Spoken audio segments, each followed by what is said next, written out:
Ngayong araw, April 17, noong 1970, ay inabagan ng buong mundo ang pagbabalik ng Apollo 13. Dahil nagkaroon ng problema nung siya ay papunta doon sa buwan, sa lugar na tinatawag na Pra-Mauro Highlands, doon sa moon.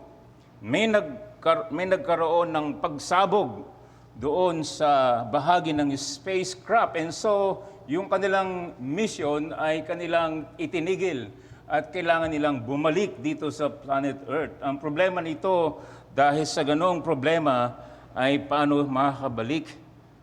Kaya nag-scramble yung mga tao dito, yung mission control sa Earth, kung paano sila ay makababalik ng ligtas dito sa planet Earth. Inabagan ito ng buong mundo kung paano sa mahirap, madilim at di nila alam paano makarating. Subalit noong April 17, yung tragedy turned to triumph as the Apollo 13 astronauts touched down safely in the Pacific Ocean.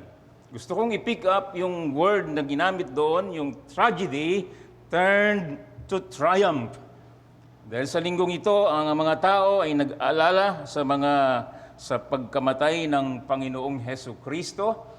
Kaya ang kamatayan ng Panginoon mukhang trahedya, lalo na sa unang mga panahon na nangyari yon. Paano ang inaasahan na tagapagligtas ay namatay? Yan ay trahedya sa marami, maging sa mga unang alagad. Pero it proved now 2,000 years na ang tragedy ay triumphant for the past 2,000 years, and we believe throughout all eternity. And so ngayong araw ng pagkabuhay, linggo ng pagkabuhay, ay nais natin na bulay-bulayan ito ayon sa tunay na pangyayari, ayon sa Biblia. Dahil kagaya ng kamatayan ng Panginoong Jesucristo, maraming mga mali at hindi tama na mga pag-alala. Nakita niyo naman, kahit na pandemic pa, ay marami ang mga nagpahirap sa kanilang sarili. Napapanood natin ito. Ito sa atin, bilang mga mananampalataya, tumingin tayo sa salita ng Diyos at nakita natin ang tunay na kahulugan ng kamatayan ng anak ng Diyos. Kung paano siya ay nagbigay ng kanyang sarili bilang sakripisyo sa banal na Diyos dahil hindi natin kayang tuparin ang hinihingi ng batas ng Diyos, ang 10 utos ng Diyos. Ang kanyang kamatayan ay sacrifice. Ang kanyang kamatayan ay substitution. Ako ang dapat patayin. Ang Panginoon ang namatay. At ang kanyang ginawa ay pag-aalis ng galit ng Diyos na dapat ay kanyang ibigay sa iyo, subalit inako ng Panginoon. Yan ang ayon sa Biblia. At ang kanyang ginawa ay pambayad, ransom, at tayo'y natubods. Kaya may maliwanag na katotohanan na dapat nating paniwalaan at panindigan na ang mga makasalanan ay tunay na ituturing na matuwid at papawalang sala dahil sa ginawa ng Panginoong Jesucristo. Nabasa ko sa isang post sa FB, sinabi ni Sproul, "Our calling isn't to follow our hearts. Our calling is to have our hearts informed and directed by the clear and plain teaching of the Word of God." And that is true. So sa paksa na ating pag-aaralan ngayon dahil linggo ng pagkabuhay, titingin tayo sa Biblia. Ang mas gusto kong gawin ay basahin na lang mismo sa inyo ano ang pahayag ng Diyos sa Ebanghelyo patungkol sa muling pagkabuhay ng Panginoong Jesucristo. Pero maraming mga tulong para sa atin para maunawaan ito. For example, sa Bible Answer ni Direct Prime, ito yung aking evangelistic Bible study, nasa online ito. Ang tanong, ano ang kahalagahan ng muling pagkabuhay ng Panginoong Jesucristo mula sa mga patay? Sagot, ang Diyos Ama ay nagbuhay kay Kristo mula sa mga patay bilang katuparan ng banal na kasulatan at ganoon din ayon sa sariling pangako ni Kristo. Ipinapahayag na si Kristo ang anak ng Diyos at pagtanggap ng Ama ng gawain ng pagtutubos ni Kristo na ginagarantiya ang pag-aaring ganap o justification at spiritual na buhay at ganap, final, na muling pagkabuhay ng lahat ng mga mananampalataya. At magandang tanong at sagot ito. In my research sa Baker Illustrated Dictionary, ito yung sinabi niya, Christ's resurrection is the foundational event for the Christian faith.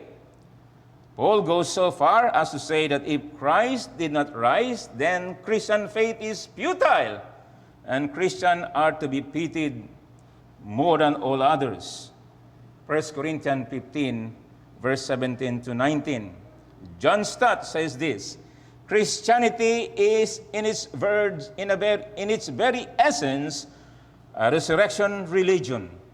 The concept of resurrection lies at its heart. If you remove it, Christianity is destroyed. The resurrection of Jesus Christ affirms to us that He is indeed the Son of God, just as He claimed to be in Romans 1 and verse 4. It also proves that His sacrifice for sin has been accepted and that the work of salvation is completed in Romans 4, 24 to 25.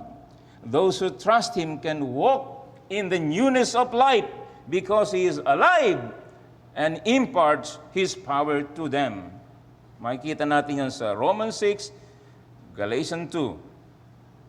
So our Lord's resurrection also declares to us that He is the judge. He will come again one day to judge the world. Acts 17, 30 to 31. Kaya itong paksa ng muling pagkabuhay ng Panginoon, ito talaga'y inaatake. Maraming mga mali na mga teorya dito na si Jesus ay hindi namatay, na resuscitate lang siya. Siya ay phantom lamang at marami pang iba. Pero nais ko kayo, mga kapatid, kumbinsihin na ating itong pinaniniwalaan, at ito ang aking message dito, na ang Panginoong Jesucristo ay tunay na muling nabuhay mula sa mga patay, ayon sa kasulatan, ayon sa kasaysayan, ayon sa karanasan, ayon sa katapusan ng sanlibutan. Truly, Jesus has risen from the dead. Scripturally, dahil ito ang katuparan ng pangako ng Diyos sa lumang tipan.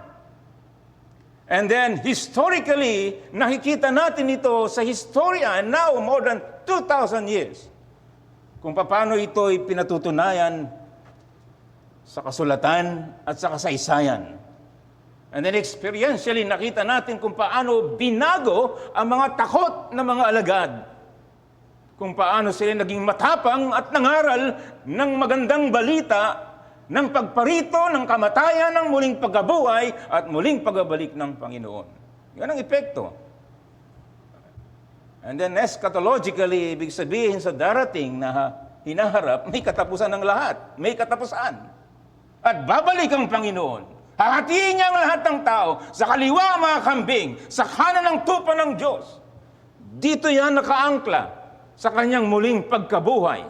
Kung naniwala ka na matay siya at muling nabuhay, maniwala ka rin na babalik ang Panginoon at hahatulan niya ang bawat isa. Ganun kahalaga ang paksa ng muling pagkabuhay ng ating Panginoong Jesucristo. And so more than 2,000 years na, ang mga mananampalataya ay hinawakan ito sa mga creeds, sa mga confessions of faith, Nicene Creed, Apostles' Creed, Westminster Confession of Faith, 1689 Baptist Confession of Faith. Ito ang ating summary ng ating paniniwala. Sa mga katekismo, for example, Westminster Shorter Catechism, question number 23. Tanong, ano ang mga opisina na isinagawa ni Kristo bilang ating manunubos? Sagot, number 23, si Kristo bilang ating manunubos ay nagsagawa sa kanyang mga opisina bilang propeta, pari, at hari, pareho sa kanyang kalagayan ng pagpapakababa at pagdadakila. Question number 28. Ano ang binubuo ng pagtataas kay Kristo o pagdadakila? Sa Kanya, sagot, ang pagdadakila ay binubuo ng pagbangon muli mula sa mga patay. Sa ikatlong araw, sa pag-akyat patungo sa langit, nakaupo sa kanang kamay ng Diyos Ama at sa Kanya'y muling pagbabalik para hatulan ang sanlibutan sa huling araw. Sa Nicene Creed, at halos pareho ito ng Apostles' Creed, ang naidagdag sa Nicene Creed ay according to Scriptures. At itong sinabi sa ikatlong araw ay nabuhay na muli, umakyat sa langit at nakaluklok sa kanan ng Diyos, amang makapangyarihan sa lahat, mula roon paparito upang hukuman ang mga buhay at ang mga patay. And then in our own Confession of Faith 1689, chapter 8, paragraph 4, nang ikatlong araw siya ay bumangon mula sa patay. Sa gayon ding katawan na dumanas ng hirap at siya'y umakyat sa langit at umupo sa kanan ng kanyang Ama at namamagitan para sa kanyang hinirang sa katapusan ng mundo, babalik siya upang hatulan ang mga tao at mga anghel. Heidelberg Catechism, question number 45. Ano ang pakinabang natin sa resurrection o muling pagkabuhay? Sagot. Una, sa pamamagitan ng muling pagkabuhay ni Kristo, natalo niya ang kamatayan upang kanyang magawa ang maging bahagi sa kanyang katuwiran na kanyang binili sa pamamagitan ng kanyang katawan. Pangalawa, tayo din sa pamamagitan ng kanyang kapangyarihan ay itinaas tungo sa bagong buhay. Pangatlo, panghuli, ang muling pagkabuhay ng Panginoong Jesucristo ay siguradong pangako, pledge, ng ating mapalad na muling pagkabuhay, blessed resurrection. Purihin ng Diyos.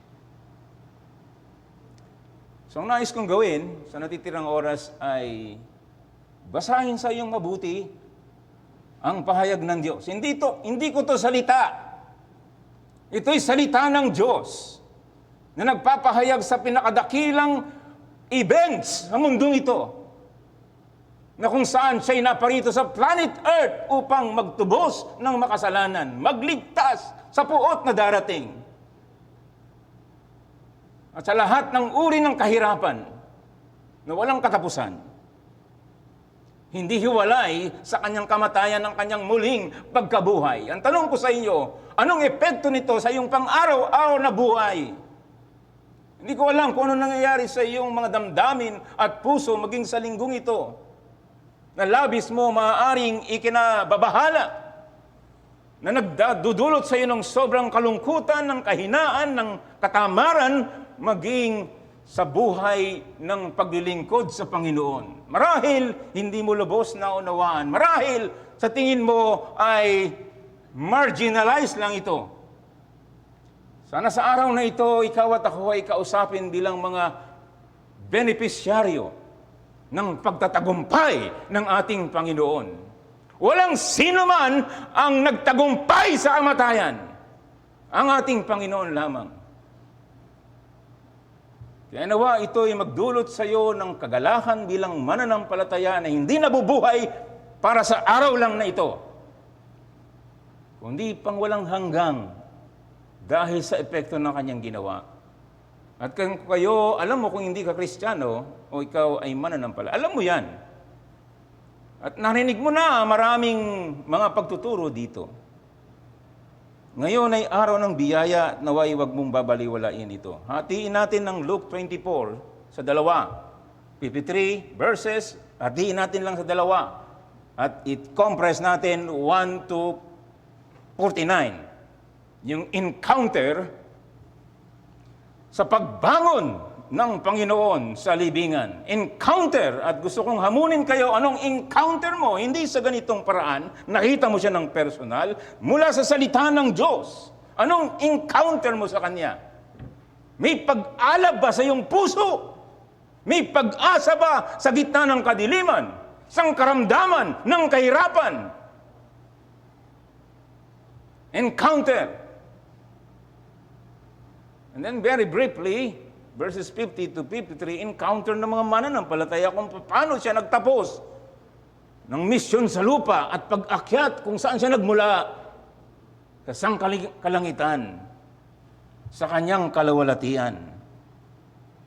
Sa basahin natin, alam mo, maganda na basahin yung mga accounts ni Mateo, Marcos, Lucas, at ni Juan.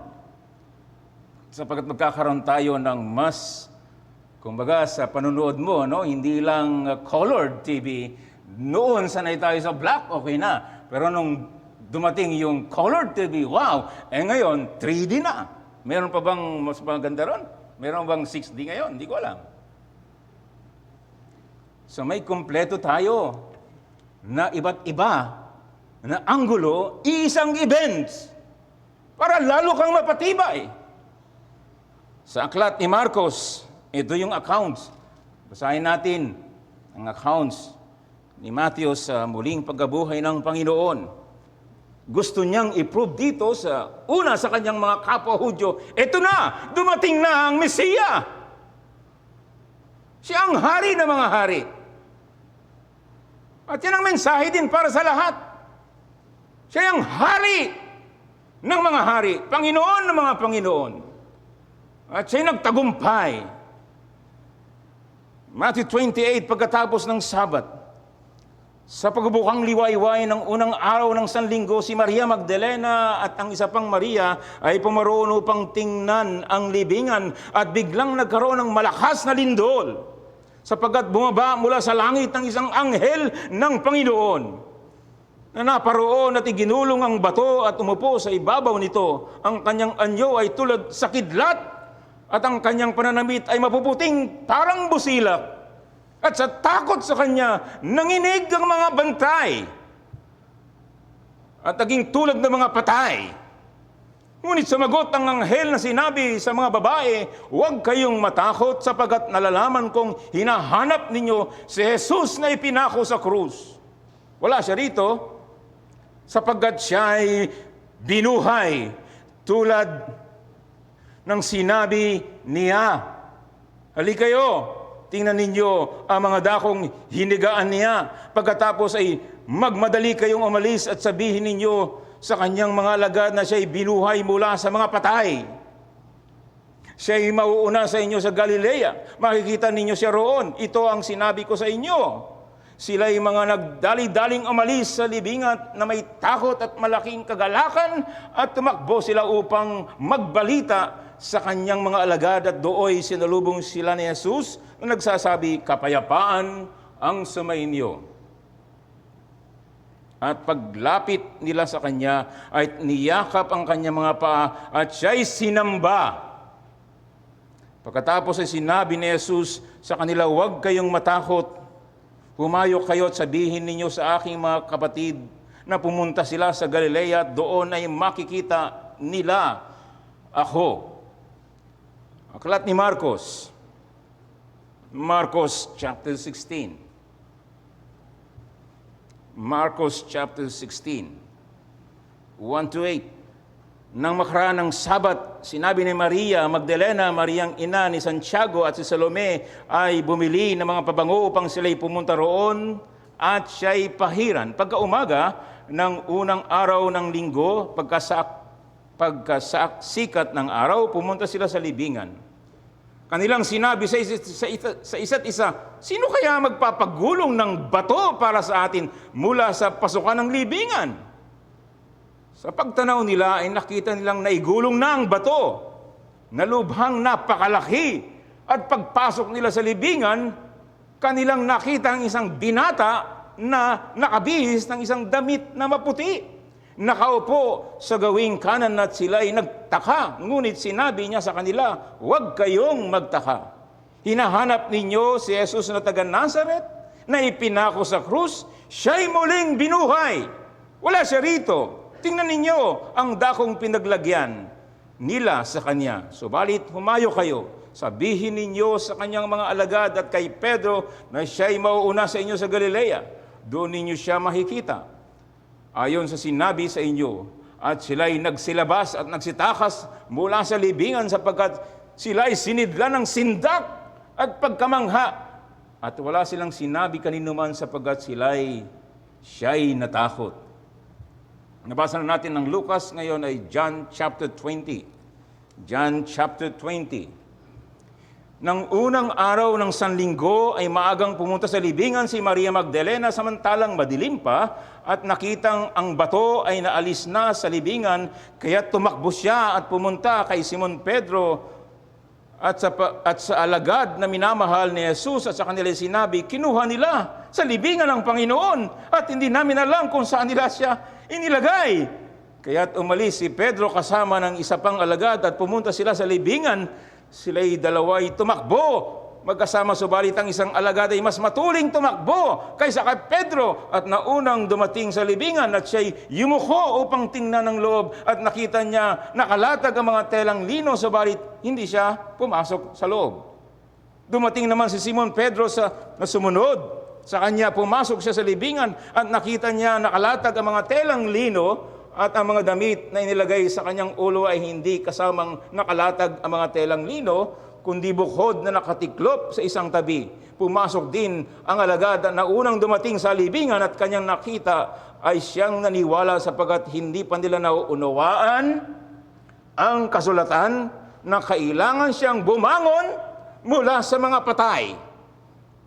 At ang mga alagad ay bumalik sa kanilang tahanan. So marami na talata ang ating nabasa upang pagtibayin ng ating pananampalataya, mga kapatid, na buhay ang ating Panginoong Hesukristo. So itong mga kababaihan na kung saan sila'y mga naando nung namatay ang Panginoong Hesukristo at sila din ang naghanda ng mga pabango para sa Kanya. At umagang-umaga, siguro alas 6 ng umaga, sila yung unang pumunta doon sa libingan at nag-uusap sila, sino kaya maggugulong na napakalaking bato na yun. Nakita natin sa ating nabasa, ang anghel ng Diyos, ang siyang nagbukas, ang Diyos mismo sa pamamagitan ng kanyang lingkod, ang nagbukas nito. At nung sila ay dumating, nakita natin dito na ang anghel ng Diyos ay nagsabi sa kanila, sino ang inyong hinahanap? Hindi nyo ba natandaan ang sinabi niya mula sa kasulatan natin ngayon? Ang Panginoon ay nagsabi sa kanila na siya'y mamamatay at muling mabubuhay sa ikatlong araw. Paulit-ulit na binanggit dito sa buong chapter na ito ng Lucas 24, 3 times at least, o mga hangal, napakabagal ng inyong pangunawa. Hindi ba kailangan ayon sa kasulatan ng anak ng Diyos ay mamamatay at sa ikatlong araw ay muling mabubuhay? Ay, gusto kong bigyan ng diin yan sa ating pangangaral ngayon, ang kahalagahan ng kasulatan. Ito ang kanilang karanasan. Nakita nila ang Panginoon ng mukhaan. Nadama nila, nakita nila.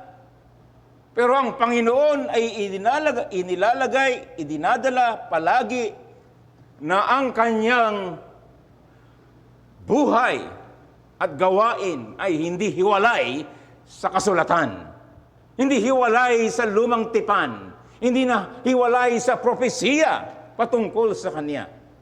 At purihin ng Diyos, meron tayong kompletong Biblia, lumang tipan at bagong tipan, para ating paniwalaan at yakapin sapagkat ang gusto ng Panginoon, tayo bumalik sa kasulatan at makita natin na ang kamatayan niya ay nakabatay sa kasulatan.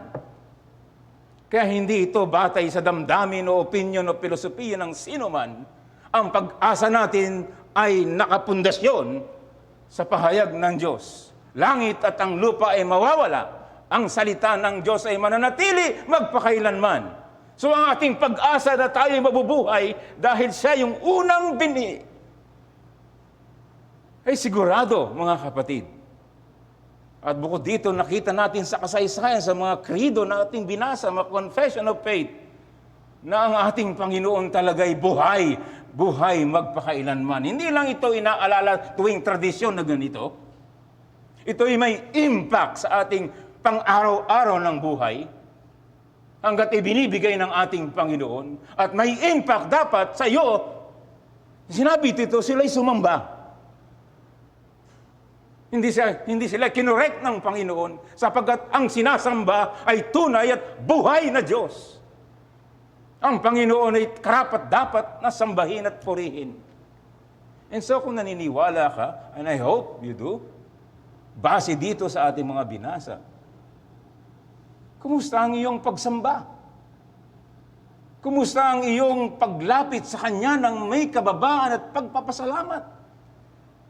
Dahil sa Kanyang makapangyarihan na ginawa, dinisplay na ang Panginoon natin ay nagtagumpay laban sa kamatayan, laban kay Diablong si Satanas.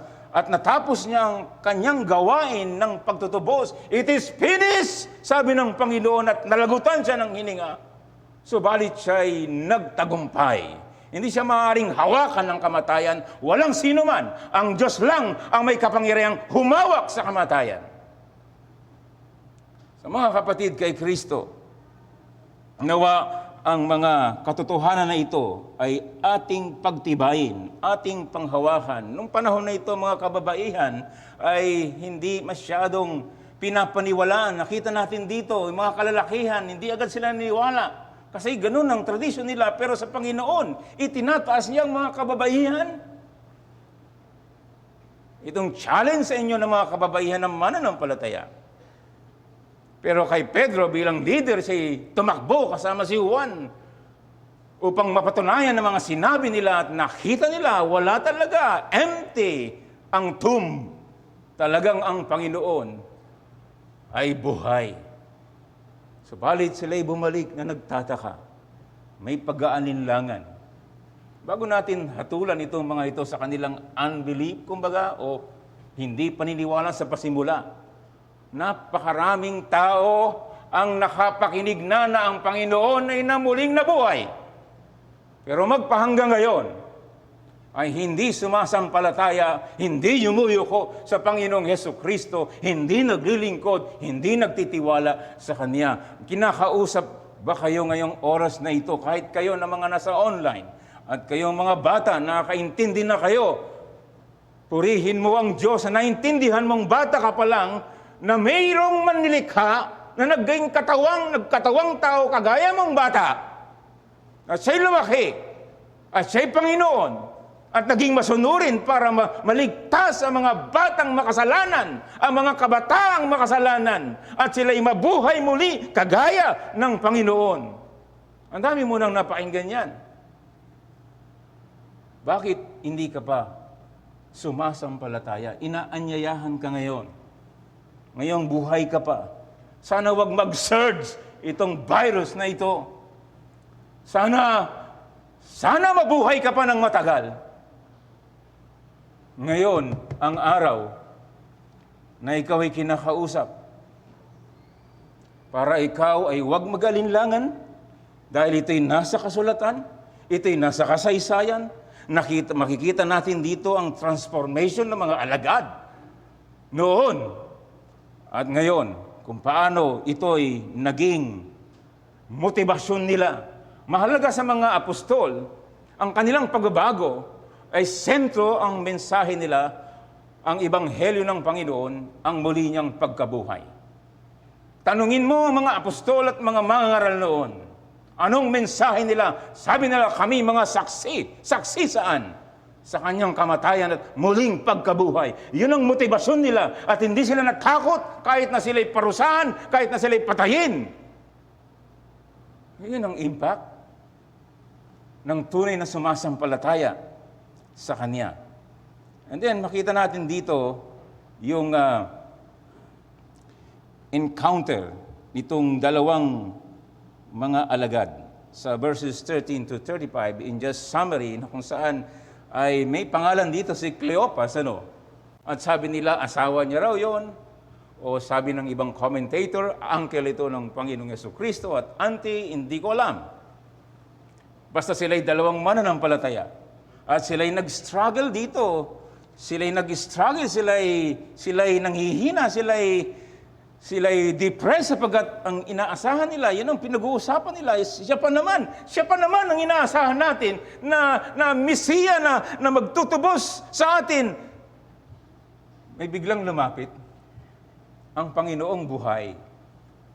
At nakita natin dito, may konting joke dito sa bahagi na ito ng pag-uusap nila. Sabi ng Panginoon sa kanila sa verse 17, na hindi nila nakilala, sa providensya ng Diyos, hindi nila nakilala na ang pinatay ay muling nabuhay. Sabi ng Panginoon sa kanilang pag-uusap, ano bang inyong pinag-uusapan sa inyong paglalakad?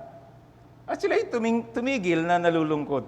Isa sa kanila na ang pangalan na Cleopas, sumagot, tingnan mo, imagine mo kung ikaw si Cleopas, tapos may nagtanong bigla sa usapan ninyo sa the greatest event of the day. At kung panahon na ito nangyari, baka yan ay trending number 1. Yan ay nasa Facebook, na yan ay sa CNN, nasa front page yan.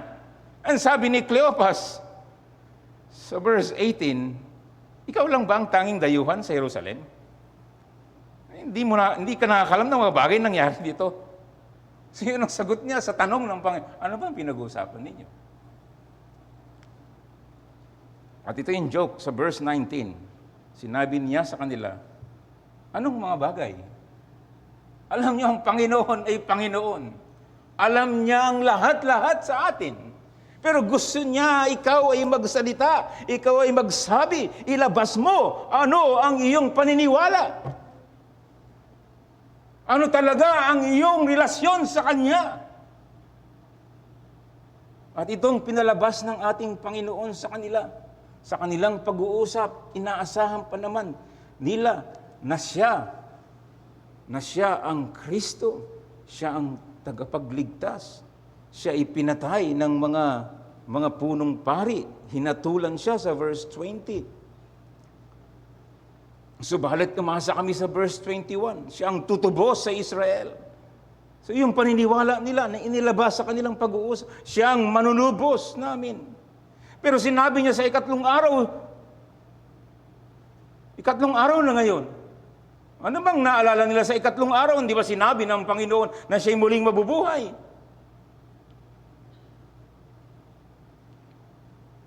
Yan, sabi ng Panginoon sa 25, napakahangal naman ninyo na napakakupad ng inyong puso sa pagsampalataya sa lahat ng ipinahayag ng mga propeta. Hindi ba kailangan ng Kristo ay magdusa ng mga bagay na ito sa pagkatapos ay pumasok sa kanyang kalwalatian? So ang ginawa ng Panginoon magmula kay Moses, propeta, ay kanyang ipanaliwanag ang mga bagay tungkol sa banal na kasulatan. At yan din ang ginawa niya dito sa verses 44, and in 47, 46, ganyan ang nasusulat na kailangang magdusa si Kristo, muling mabuhay mula sa patay sa ikatlong araw, at ipangaral ang pagsisisi sa pagkapatawad ng mga kasalanan sa kanyang pangalan sa lahat ng mga bansa mula sa Jerusalem. Kayo'y mga saksi ng mga bagay na ito. Mayroong nagsabi ng commentator, ito ang dakilang conference.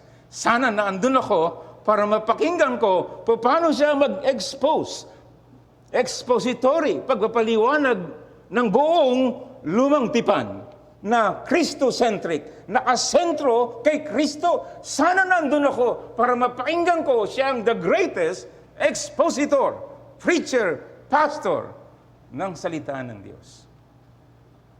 So ito ang modelo natin, mga kapatid, bilang mga ngaral. Hindi ito madaling gawin. Huwag niyong isipin na pagtayo dito, kung siya'y isang pastor, ay madali na. At yan ay gagawin niya Sunday after Sunday. Hindi tayo kagaya ng Panginoon, subalit siya ang modelo natin. Kaya mayroon din ditong talagang malaking responsibilidad ng bawat isa na nagtumatayo upang ipahayag niya ng tanging pag-asa ng tao, itong namatay na si Kristo at muling nabuhay, at siya'y judge na darating ayon sa kasulatan. Kaya sabi niya dito naman sa mga tagapakinig, o kay bagal ng inyong pangunawa. So ito'y hamon sa inyo ng mga tagapakinig. Kung kayo ay pinagpapala sa pangangaral upang maintindihan ninyo ang kasulatan, upang higit ninyong maliwanagan ang kadakailaan ng ating Panginoong Hesukristo.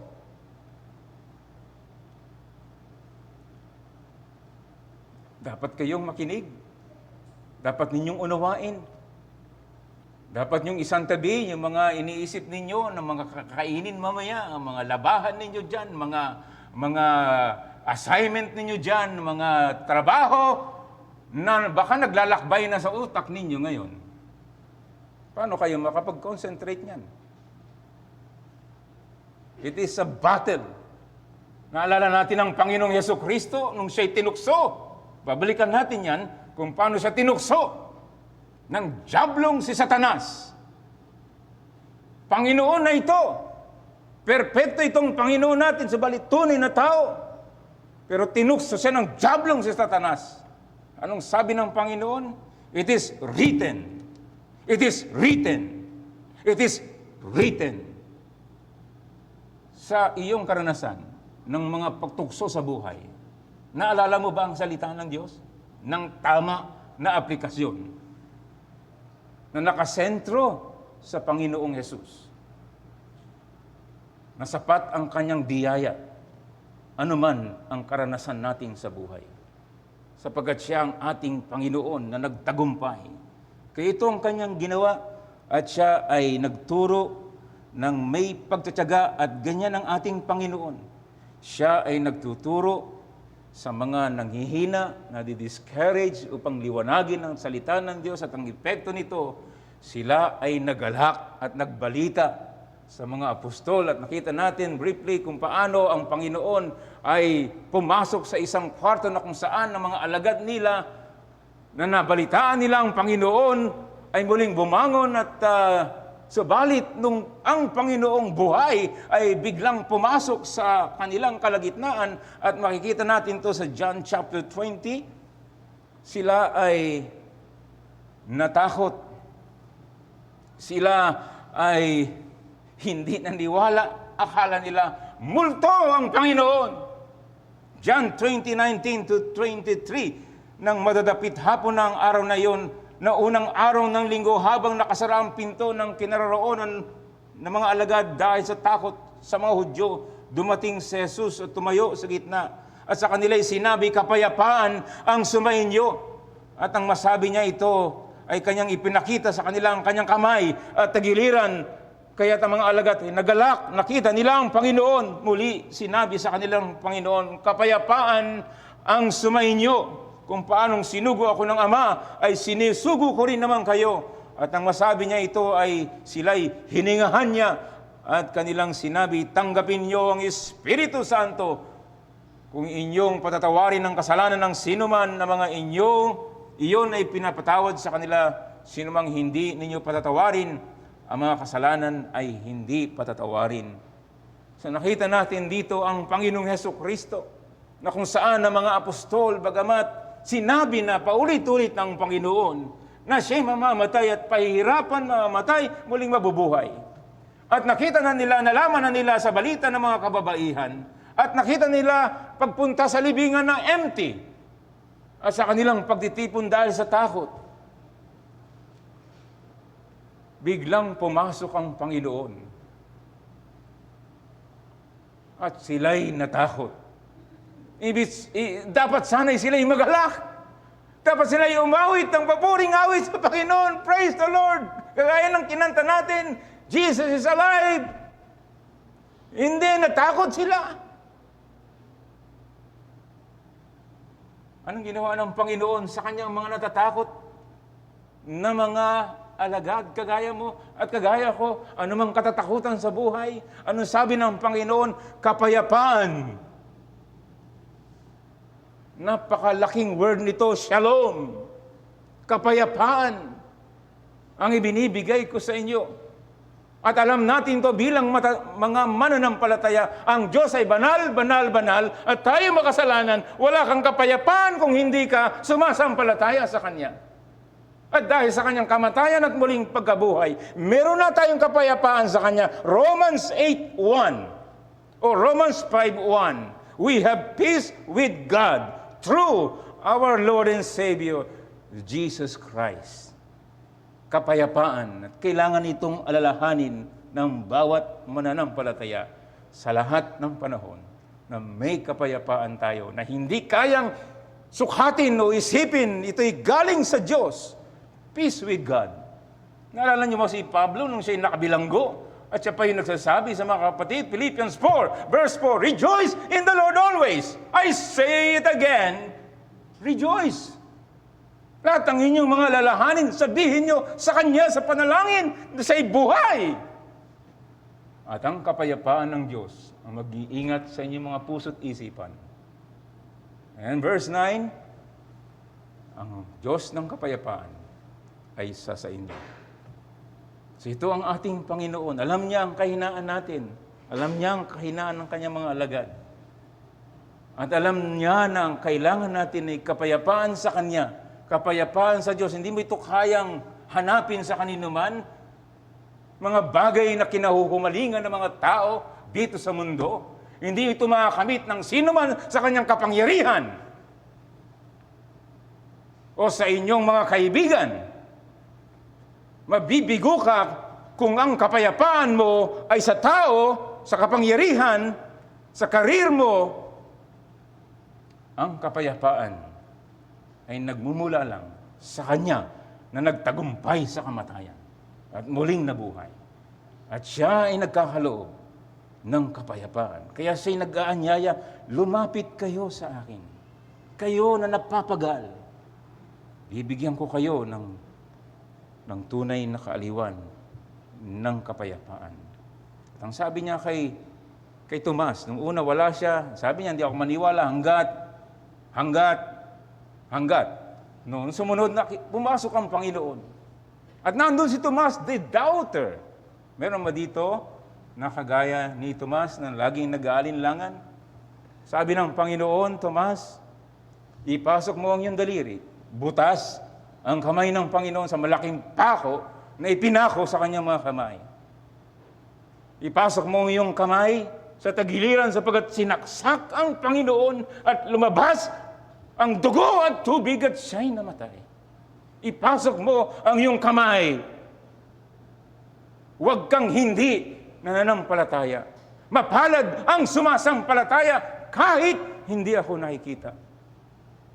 Akala mo mas mapalad sila, nakita siya ng mukhaan. Sabi ng Panginoon, mapalad ang sinumang sumasampalataya sa akin kahit hindi niya ako nakikita. Subalit nakikita natin sa banal na salita ng Diyos. At ang Panginoon, pagkatapos sila'y palakasin ng loob, napalitan ng kagalakan na buhay ang Panginoon, may real responsibility. Kayo'y mga saksi. Ito'y na yung Great Commission. Make disciple of all nations. Go! Baptize in the name of the Father, the Son, and the Holy Spirit, teaching them all. Lahat ng tinuro ko sa inyo. At ako'y kasama ninyo hanggang katapusan ng sanlibutan. So ito ang kasaysayan ng mga it's seemingly tragedy but turns into triumphant.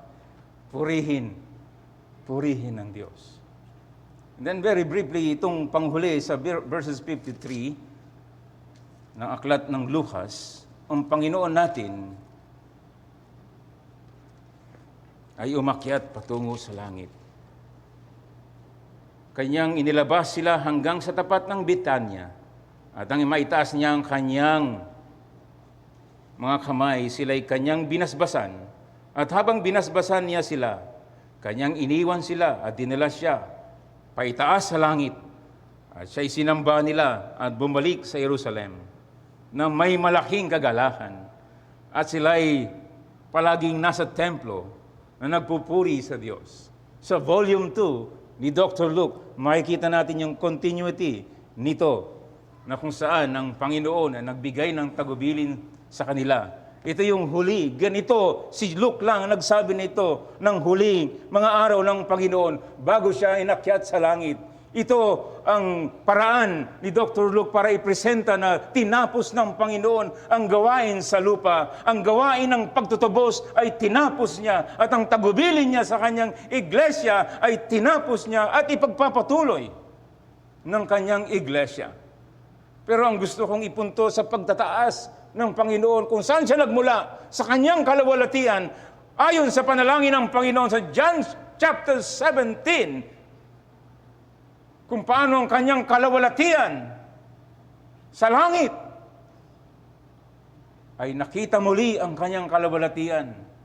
Sa kanyang kababaan, muli siyang niluwalhati kung saan siya nagmula ang ating Panginoong Jesucristo. At ang punto dito na gusto kong bigyan ng diin, verse 52 and 53, sinamba ang Panginoon. At sila ay may malaking kagalakan. Nakita mo yung combination nito ng pagsamba at kagalakan sa Diyos. Kung ikay sumasamba lang sa Diyos nang walang kagalakan, may problema ka. Kung puro ka galak, hindi ka sumasamba, mas malaki ang problema mo. May kausap ba ako ngayon? Marami? Nawa ay ma-revive ka dito ng tunay na mananampalataya sa Diyos na nagkatawang tao, namatay at muling nabuhay, na nakaranas ng kapatawaran, nakaranas ng lahat ng espiritual na pagpapala. May pagsamba sa Panginoon, no matter what, may pandemic o wala. At may kagalakan in spite of, because all things work together for good to them that love God. Let me close this, mga kapatid, mga kaibigan. Una, personal. Gusto ko kayong dalhin kay Pablo sa epekto ng resurrection sa 1 Corinthians 15, na kung saan sinabi niya, by the grace of God, I am what I am. And I labor. And verse 58, 1 Corinthians 15, your labor in the Lord is not in vain. Yan ang epekto ng buhay na Panginoon. He labor, at ang labor is laboring until the point of exhaustion.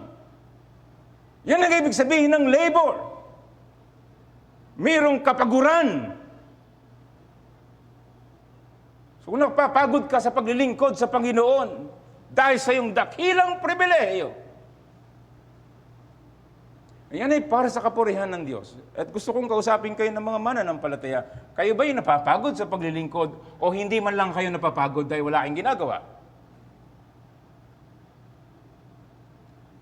O dalangin natin sa Panginoon na ikaw ay talagang maribay bago mahuli ang lahat. Ngayong naintindihan mo dapat ang ibig sabihin ng muling pagkabuhay, dapat buhay ka talaga ng mananamba. Romans 12 verse 1, offer your life living sacrifice.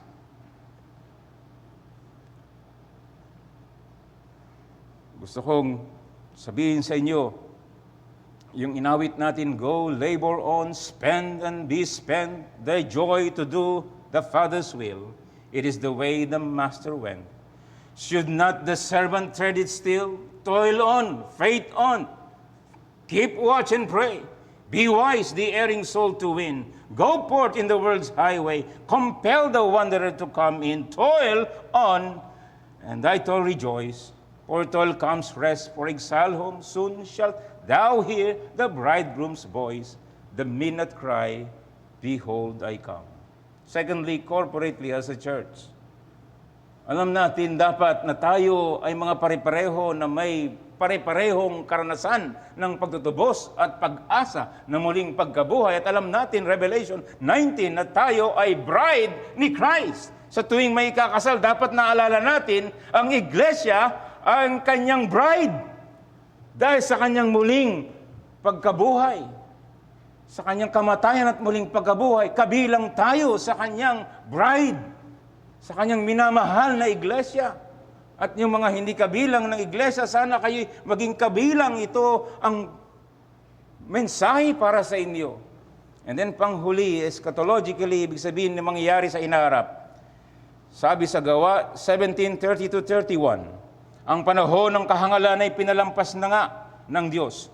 Ngunit ngayon pinag-uutos niya sa lahat ng tao, sa lahat ng dako na magsisi. Sapagat tinakda niya ang isang araw kung kailan niya hatulan ang sanlibutan ayon sa katuwiran sa pamamagitan ng lalaking kanyang itinalaga. At tungkol dito, ibinigyan niya ng katiyakan ang lahat ng tao ng kanyang buhayin siya mula sa mga patay.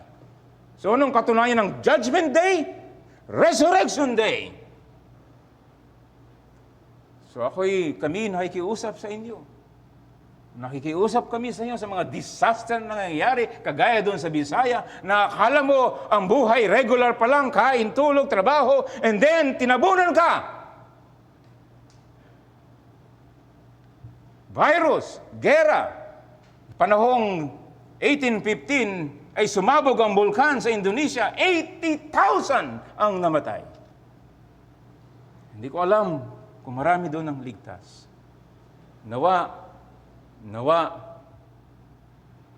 kayo'y lumapit ng kababaang loob sa Panginoon. Sumigaw ka sa Kanya, iligtas po ko, Panginoon. Salamat ikaw ay nag-alay ng iyong buhay at ikaw'y muling nabuhay mula sa mga patay. At ako'y may pag-asa sa iyo lamang, o dakilang Diyos. Sa huli na lamang, itong si Johnny Erickson Tada, alam natin siya ay na-paralyze mula liig hanggang pababa. Na-depress siya at halos gusto niya na magpakamatay. Ngunit sa salita ng Diyos, lalo na sa resurrection, itong sinabi niya ang inaasahan niya. Ako ay napaalalahanan na sa langit, ako ay magiging malaya ng tumalon. Remember, dito sa lupa, siya ay paralyzed. Sa langit, meron siyang glorified body. Sabi niya doon sa langit, ang plano ko, ako ay tatalon ng mataas. Ako'y sasayaw, ako mag-aerobics. At bagamat sigurado ako na si Jesus ay malulugod na masdan ako na magtipto. May plano ako na gagawin na maaaring ikalulugod niya. Kung maaari, sa isang lugar, sa isang panahon, bago magpatuloy ang kasiyahan. Minsan, bago ang mga guests ay tawagin sa lamesa ng piging ng piyesta ng kasalan ng Kordero ng Diyos. Ang unang plano ko sa muling pagkabuhay ay ang mga paa ko ay luluhod ng may pagpapasalamat. Maluwalhating mga tuhod, ako itatahimik at luluhod sa pahanan ng Panginoong Yesus. And she writes repeatedly in her books, I can't wait. Nananabik siya sa araw na iyon dahil sa muling pagkabuhay ng Panginoon at muling pagkabuhay ng mga anak ng Diyos. Isang glorified body. Amen. Aming dakilang Diyos, purihin ka, Panginoon. Nawa itong mensahe ay bumaon sa aming sistema at magdulot sa amin ng pagsamba at kagalahan at pag-asa sa iyo. Sa iyong kapurihan sa lahat ng ito sa pangalan ng Panginoong Yesus. Amen.